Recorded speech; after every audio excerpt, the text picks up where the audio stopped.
3 days after my parents told me, "You're not invited to your brother's wedding," my mother called me and asked for $16,000. I was sitting alone in my home office when my phone lit up with her name. For 3 days, I had been trying to convince myself that being excluded from Daniel's wedding was something I could survive without making a scene. Then my mother said, "Emily, we need you to help your brother." I almost laughed. Help him with what? The wedding venue. There's an emergency payment, $16,000. I stared at the spreadsheet on my computer screen.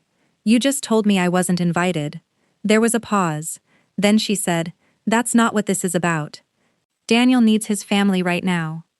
I looked around my quiet office, at the framed certificate on my wall, and the client files stacked neatly beside my laptop. They had no idea what my life actually looked like. My father came onto the call. "Emily, family helps family. You're the responsible one. You'll be fine." That sentence had followed me for most of my life. I asked, why would I pay $16,000 for a wedding I'm not allowed to attend? My father's voice hardened. "If you don't help your brother now, you'll regret it for the rest of your life." I saved the message he had just sent me. I didn't know it yet, but that tiny decision would matter. If stories about family betrayal, hidden truths, and finding the strength to walk away speak to you, stay with me, because this story was never really about $16,000. It was about why they believed I owed them anything at all. My name is Emily Carter. I was 34 when this happened, and to understand why that phone call hurt so much, you need to understand the family I came from. My parents, Michael and Linda, lived in a comfortable suburban neighborhood where appearances mattered almost as much as money. My younger brother Daniel was 31, outgoing, charming, and effortlessly loved by everyone. I was different. I was quieter, more independent. The child who finished her homework without being asked and learned early that needing help made things complicated. My parents never called Daniel their favorite. They didn't have to. When Daniel made mistakes, they called them growing pains. When I made mistakes, they called them character flaws. They paid his college expenses. They helped with his first apartment. When he became engaged to Samantha, my mother practically reorganized her entire life around their wedding. I paid my own way through college. I worked. I solved my own problems. And whenever I quietly wondered why things felt different, my mother gave me the same answer. "You're the strong one, Emily." For years, I believed that was a compliment. Eventually, I understood it was a responsibility they had assigned to me, without ever asking whether I wanted it. And the first time I refused to carry it, my family showed me exactly what they thought I was worth. The first time I realized I had become my family's unpaid problem solver, I was 26. Daniel had forgotten to make a payment on his car. My father called me while I was at work and said, "Can you handle this? You're better with this kind of thing." I asked why Daniel couldn't handle his own payment. My father sighed. "Emily, don't start. He has enough going on." So I called the bank, sorted out the paperwork, and made sure the payment was processed. Nobody thanked me. That became the pattern. If my parents needed paperwork organized, they called me. If Daniel had forgotten something important, they called me. If an argument started at a family dinner, somehow I was expected to apologize first. But when I needed anything, I was suddenly the independent daughter who could handle herself. The clearest example came after Daniel announced his engagement to Samantha. My mother immediately turned the wedding into the most important event our family had ever seen. She asked me to compare caterers, organize spreadsheets, call vendors, and help arrange transportation. I spent several weekends at my parents' kitchen table, surrounded by printed invoices and half-empty coffee cups. I didn't mind helping. What hurt was being treated like an assistant. One afternoon, I finally asked my mother, "Am I going to have an actual role in the wedding?" She looked up from her phone. "Daniel wants to keep things simple." I understood what she meant. I wasn't part of the important part. I was useful around the edges. Then I started noticing something else. The numbers didn't make sense. My parents repeatedly said they were comfortably paying for Daniel's wedding, but several payments appeared connected to accounts and financing arrangements I had heard them discussing privately. I didn't confront them. Instead, I started saving messages, invoices, and anything else that seemed unusual. For once, I wasn't trying to fix their problem. I was trying to understand it. What my family didn't know was that I had spent the previous 7 years quietly building something of my own. I owned a small bookkeeping and financial consulting business. It hadn't happened overnight. I started with 2 clients and a borrowed desk in a co-working office. I worked evenings, studied for professional certifications, and slowly built a reputation with local businesses that needed someone they could trust with complicated numbers. Eventually, I had enough clients to rent a modest office with my business partner and closest friend, Rachel Morgan. My parents knew I worked with numbers. They just assumed I was doing ordinary administrative work. I never corrected them. Every time someone in my family heard I had earned more money than expected, the conversation somehow ended with somebody needing something. So I kept my success private. Not because I was ashamed of it, because I had learned that in my family, information was often treated like an invitation. The irony was that my professional work eventually brought me close to something connected to Daniel's wedding. One of my clients had recently hired me to review contracts involving a local event company. While going through the paperwork, I recognized the name of Daniel's wedding venue. I also recognized the name of an outside financing company. That caught my attention. The wedding wasn't simply being paid for. Someone had borrowed money to make it happen. And suddenly, the $16,000 request from my parents didn't sound like an emergency. It sounded like a consequence. I still didn't know exactly what they had signed, but I knew one thing. My parents were asking the one daughter they had just rejected to rescue a financial arrangement they had never told her about, and before I confronted them, I knew exactly who I needed to call. Rachel Morgan had known me long enough to recognize the difference between me being upset and me being genuinely done. When I called her that afternoon, I didn't even say hello properly. I think my parents are hiding something about Daniel's wedding. There was a brief silence. Then Rachel asked, "How much?" $16,000. She exhaled slowly. "Okay. Start at the beginning." So I told her everything. The wedding invitation I never received, my mother's sudden request, my father's warning, the financing company I had recognized, the messages I had started saving. Rachel listened without interrupting. When I finished, she said, "Don't send them $1. I wasn't planning to. You were thinking about it." I didn't answer. Because she was right. Part of me still wanted to prove that I wasn't the selfish daughter they had accused me of being. Rachel knew that too. She leaned back in her chair and said, "Emily, boundaries aren't punishment. They're information. You're telling people what they can and cannot expect from you." I looked down at my phone. My mother's name was still on the screen. What if they really need me? Then they can show you the paperwork. That simple sentence stayed with me. I asked my parents to send me the venue's written demand and whatever agreement explained the $16,000 payment. My father refused. "Just trust us," he said. That answer frightened me more than the money did. I agreed to meet them the following morning at a quiet restaurant near my parents' neighborhood. Rachel would be nearby, but she wouldn't sit at the table unless I needed her. I wanted to give my parents one final opportunity to tell me the truth. The next morning, I arrived early. The restaurant was nearly empty. A server placed a glass of water in front of me, and I watched condensation slide slowly down the side. Then Michael and Linda walked through the door. Neither of them looked at me the way parents normally look at a daughter they've hurt. They looked worried. My mother sat down first. "We don't have much time." I folded my hands on the table. "Then tell me the truth." My father glanced toward the door before lowering his voice.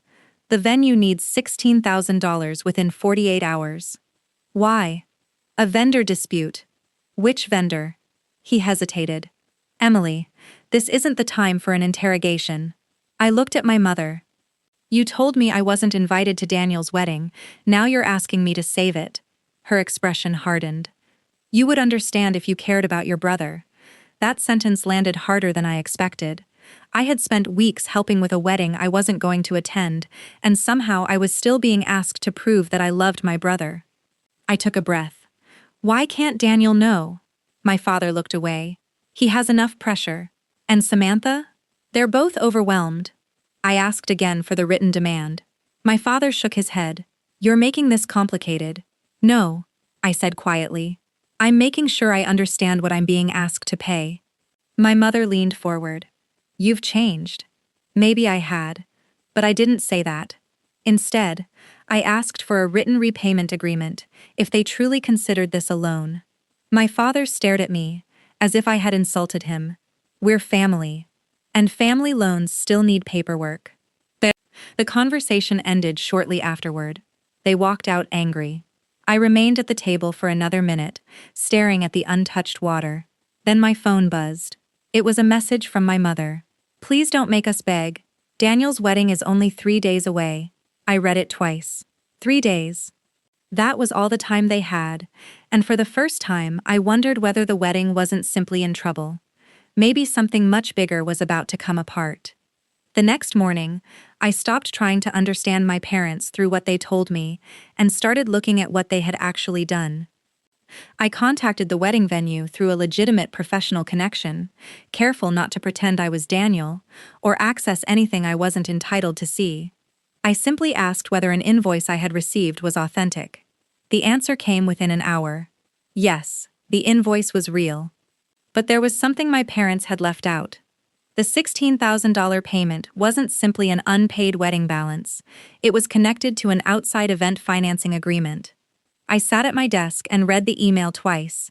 Then I opened the documents Rachel and I had collected. There it was. The financing company my parents had borrowed from. Months earlier, Michael and Linda had taken out a short-term loan to cover wedding expenses. They apparently expected to repay it after selling an investment property. That property sale had fallen through. Suddenly, everything made sense. They hadn't told Daniel because they didn't want him to panic. They hadn't told Samantha because they didn't want her to question the wedding budget. And they hadn't told me because they knew exactly what I would do. I would ask questions.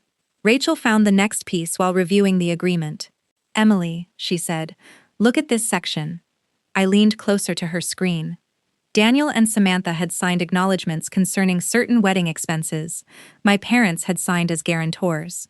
My name was nowhere. I felt something inside me settle. Not anger, certainty. I wasn't responsible for this debt. But there was still one question bothering me. Why had they excluded me? Rachel sent me an old screenshot from our family group chat. I opened it. It was a conversation from several weeks earlier. My mother had written, Emily shouldn't be invited. She makes people uncomfortable when she asks practical questions. I stared at those words until the screen blurred. That was it. Not because I had done something wrong. Not because Daniel didn't want me there. Not because I had caused some family drama. They were afraid I would notice things. I thought about every spreadsheet I had prepared, every vendor I had contacted. Every time my mother had called me helpful, they wanted my labor, but not my presence. They wanted my money, but not my questions. And now they wanted me to pay $16,000 for a celebration they had deliberately decided I was unworthy of attending. I didn't cry. I simply closed the message. Then I asked Rachel to help me organize everything into one timeline. The wedding expenses, the financing agreement, my parents' messages, the invitation conversation, the demand for $16,000. The documents told a story more clearly than any argument could. My parents had signed as guarantors. Daniel and Samantha had acknowledged their responsibilities. I had signed nothing. My name wasn't on the debt. My name wasn't on the contract. And yet somehow, I was the person they had chosen to rescue them. Rachel looked at me. You know what you have to do now. I nodded. But before I acted, I wanted to give my parents one final chance to put their request in writing. I sent a simple message. Please send me the original invoice and the repayment agreement you want me to sign. My mother's response came almost immediately. Why are you threatening your own family? I stared at the screen. I wasn't threatening anyone. I was asking for proof, and somehow that was enough to make them afraid. Then Rachel looked at another message from Daniel. He still believed I had chosen not to attend his wedding. He believed I had abandoned him. That was the part I couldn't ignore. I had spent my entire life staying quiet to keep my family together, but now my silence was protecting a lie that was hurting someone else too. I put the documents into a folder and closed it. The next time I saw my family, I wasn't going to beg for an invitation. I wasn't going to defend myself. And I wasn't going to bring $16,000. I was going to bring the truth. The family meeting was scheduled for the day before Daniel's wedding. My parents told me it was supposed to be a private conversation. By the time I arrived, I knew better. Daniel and Samantha were already sitting in my parents' living room. My father stood near the fireplace with his arms folded. My mother was beside him, holding her phone like she had prepared a list of things she wanted to say. Rachel waited outside in her car. I walked in carrying a plain manila folder. My mother looked at it and immediately frowned. "You didn't need to bring paperwork." "I think I did." My father sighed. "Emily, we're not here to fight." "Neither am I." Daniel looked confused. "What is going on?" My mother answered before I could. "Your sister is upset about the wedding and has decided to make the money situation into something it isn't." I looked at Daniel. "Did Mom tell you I wasn't invited?" His expression changed. "She said you didn't want to come." I felt the old ache in my chest. "I never said that." My mother interrupted. "That's not important right now." "No," I said. "It is." I opened the folder. "I was excluded from your wedding." 3 days later, Mom and Dad asked me for $16,000 to keep the wedding from falling apart, so I started asking questions. My father shook his head. "You always have to make everything complicated." I placed the financing agreement on the coffee table. "This is the agreement." Daniel picked it up. His eyes moved across the first page, then stopped. "That's my signature." Samantha leaned toward him. "What is that?" Daniel turned the page. My father stepped forward. "Daniel, don't misunderstand what you're seeing." I pointed to the relevant section. "Your parents signed as guarantors. You and Samantha signed acknowledgments concerning certain wedding expenses." "I didn't sign anything." Samantha looked at Michael. "You told us everything was covered." Michael's face tightened. "We were handling it by asking Emily for $16,000, Daniel said. Nobody answered. I took out another page. "This is the message where Mom said I shouldn't be invited because I ask practical questions." Daniel looked at my mother. "Is that true?" Linda's face went pale. I was stressed. "That doesn't answer him," I said. Daniel looked at me. "You really wanted to come?" "Yes." His eyes dropped. For a few seconds, nobody spoke. Then my father pointed at me. "This is exactly why we didn't want you involved. You embarrass people. You make everything about money." I looked at him calmly. "No, Dad. I make sure people know what they're signing." He started to respond, but I stopped him. "I was not invited to your son's wedding because you were afraid I would ask questions. 3 days later, you asked me to pay a debt I never agreed to." Daniel looked down at the contract again. My mother began crying. "Emily, please. Your brother deserves one perfect weekend. I hope he has one. Then help him." "I won't." The words felt surprisingly light. My mother stared at me. "You would let your brother's wedding suffer over $16,000? "No," I said. "I'm letting the people who made the financial decisions take responsibility for them." My father slammed his hand against the table. "You're humiliating this family." I looked around the room. No. I stopped protecting a story that wasn't true. The room went silent. Daniel finally asked the question nobody wanted to hear. "Mom, why did you tell me Emily didn't want to come?" Linda covered her face. Samantha sat back slowly. And my father, for the first time in my life, had no explanation ready. I didn't feel victorious. I felt tired, because the truth had finally reached the people I had been trying to protect from it. The wedding did not magically disappear. Daniel and Samantha began contacting vendors and reviewing every expense. Some non-essential arrangements were postponed. They spoke with the financing company and discovered exactly what they were responsible for. My parents were furious. They said I had caused everything, but every consequence had started with a decision they had made long before I entered that room. Daniel called me that evening. "I thought you were angry at me." I wasn't. "Why didn't you tell me?" I looked out my office window. Because I spent years believing keeping quiet was the same thing as keeping peace. He was silent. Then he said, "I'm sorry." I believed he meant it. But an apology couldn't erase years of favoritism. And it couldn't turn me back into the daughter who automatically reached for her wallet whenever the family was in trouble. For the first time, everyone had the same documents. The story couldn't be changed anymore. And my mother still wasn't finished trying. The next morning, my mother sent me a message that was almost a page long. She said she was sorry. She said the wedding had overwhelmed her. She said she never meant to make me feel unwanted.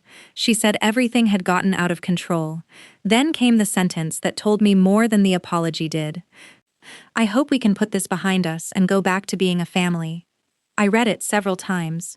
What she didn't say was that she was sorry for excluding me because I asked questions.